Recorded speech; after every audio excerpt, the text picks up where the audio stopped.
Hi, this is Monica from the Prepared Homestead, and you're watching Homestead Cooking.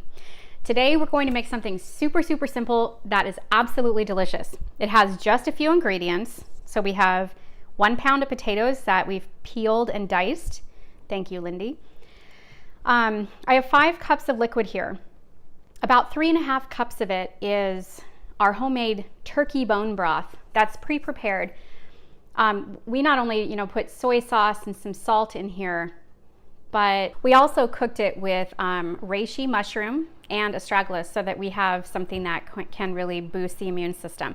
So I'll be using that. And basically all you do is however much bone broth you have or broth that you want to use, then just bring it up to 5 cups with water. Okay, so these are all nettles that we've picked and brought in from outside. You will need nettle. However, if it's off season or you don't have access to nettle, go ahead and use spinach, or kale might be a little weird, so stay more toward things like spinach for it. Okay, here I have 4 cloves of garlic that we've chopped, and then I'm going to be chopping the onion and kind of show you a quick and easy way to do that, because there is a skill to chopping onion and making it easier for yourself.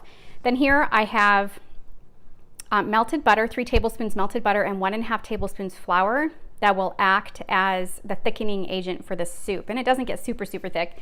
And a 1/2 cup of cream. And I think it's heavy. I think it's heavy whipping cream. So, all right, let's get started. These are the potatoes that we already cut, and they've been soaked in water. I don't want to let them sit out too long though, so I'm going to get to the onion. We're not going to be using a whole onion today. I'm going to take this slippery stuff off here. And honestly, my knives aren't that sharp. So I'm showing that even someone who has unsharp knives can do this. I should sharpen my knives or get better ones.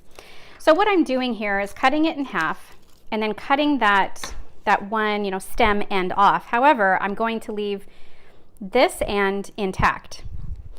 Going to finish taking off. Now you could just take off this thick, this paper, but there's this actual other thick kind of, it just doesn't break up nice. And I feel like sometimes we're wasting that onion, but it just doesn't cook up as nice. So I get rid of that too. Now with this still intact, you're going to start cutting. Now notice I only cut part of it, and I'm leaving this end intact so that all these onions are staying together. If I accidentally cut all the way through, now I've separated, and it's going to be much more difficult for me to dice or chop or whatever. And here it doesn't matter if it's perfectly even, but it will be even.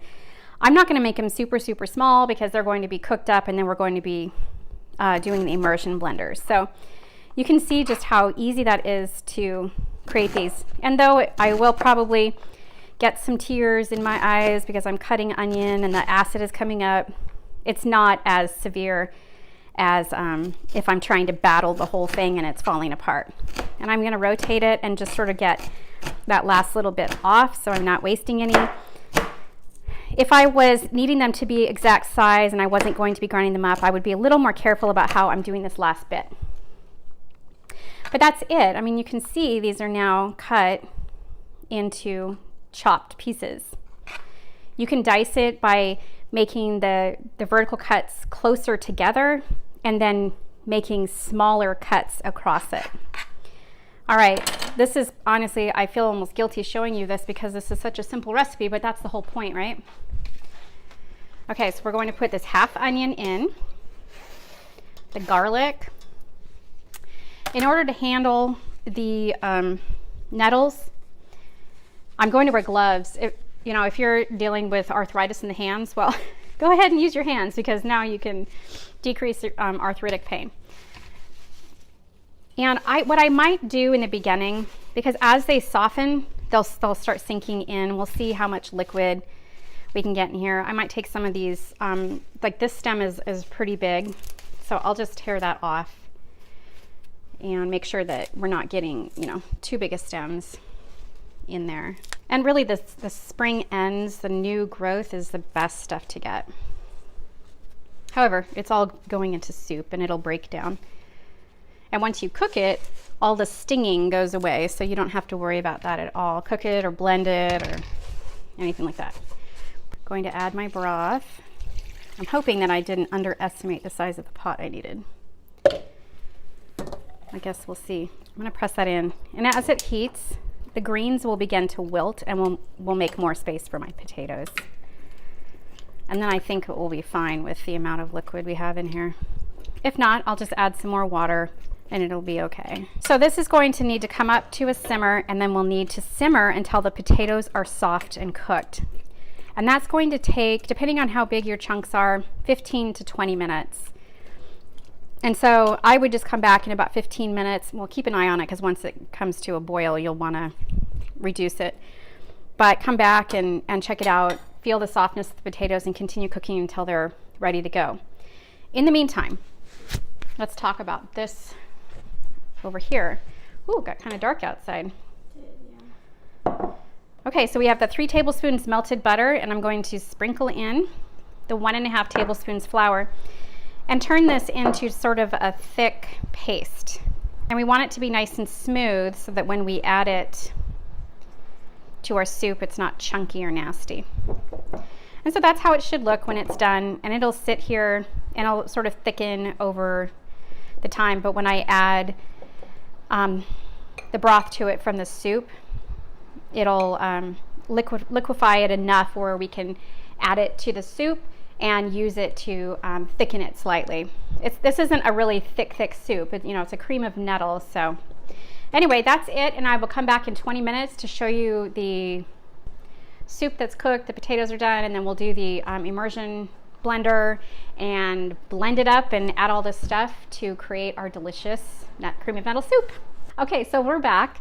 I want you to see the soup before I blend, and you can see that it definitely did, sink in there, enough liquid. And I'm going to be using the immersion blender to blend this up until it's creamy.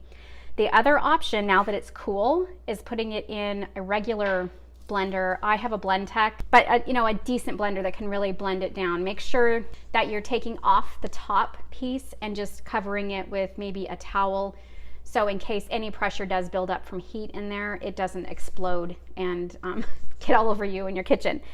But it really isn't steaming anymore, and it's perfectly fine at this point. So I'm going to use an immersion blender, and we'll be right back. Okay, so now it kind of looks like this green sludge, and that's how it should look. It shouldn't have any chunks or anything like that. And remember the thickening mixture that we made with the flour and the butter. We're going to add 1 cup of this to kind of heat it up and temper it to get ready to put in here, so we're not cooking with chunks.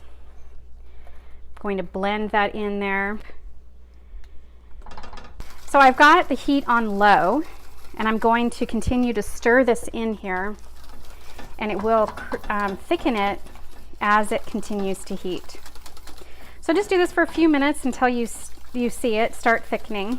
All right, so this is about as thick as I want it to be, and we're going to be adding some cream. We'll get our cream. Do the last bit of our recipe here. And if you want, you can add pepper, salt. When I serve it, I would serve it with Parmesan cheese, or maybe even some Nettle chips grated on top or something like that. Add a little bit of flavor and texture. So you should see this kind of creamy green soup here. And that's it, super simple. Like I said, if you don't have nettle, use spinach. It makes a perfectly good substitute. So I'm just gonna serve it up in a pretty bowl. And I don't have my Parmesan cheese with me, but you could even put, sprinkle some fresh herbs on top, or parsley, or whatever. I mean, just get creative. It's really a delicious and super simple, nutritious soup for the family.